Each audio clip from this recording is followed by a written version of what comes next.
ધારાસભ્ય અલ્પેશ ઠાકોરના સંમેલન પહેલા ઠાકોર સેનાએ ભવ્ય શક્તિ પ્રદર્શન કર્યું। 1500 ગાડીઓના કાફલા સાથે ખેરાલુથી અંબાજી સુધી યાત્રા કરી।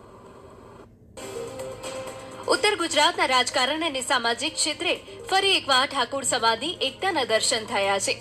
એમએલએ અલ્પેશભાઈ ઠાકોરના આગામી મોટા સંમેલન પૂર્વે ગુજરાત ક્ષત્રિય ઠાકોર સેનાનું આ શક્તિ પ્રદર્શન સમગ્ર રાજ્યમાં ચર્ચાનો વિષય બન્યું છે।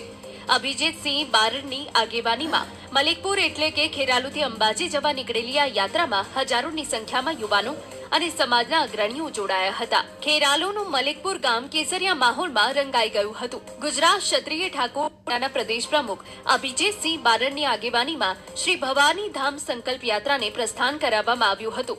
આ કાર્યક્રમને લઈને અભિજીતસિંહનું કહેવું છે કે ભવાની ધામ સમાજ માટે પાવર હાઉસ બનીને ઉભરી આવશે।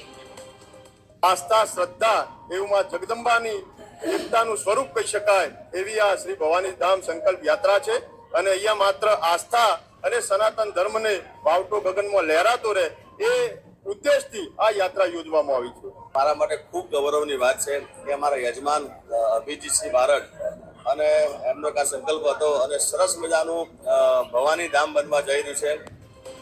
આ યાત્રા માત્ર એક ધાર્મિક પ્રવાસ નથી, પરંતુ ઠાકોર સમાજની એકતા અને સંગઠન શક્તિનો પરચો છે। અંદાજે 1500 જેટલી ગાડીઓના લાંબા કાફલા સાથે નીકળેલી આ રેલી જે માર્ગ પરથી પસાર થઈ ત્યાં જય ભવાનીના નારાથી આકાશ ગુંજી ઉઠ્યું। સેનાઓ તો બે અલગ અલગ છે, પણ બધા જ સમાજ માટે કામ કરી રહ્યા છીએ।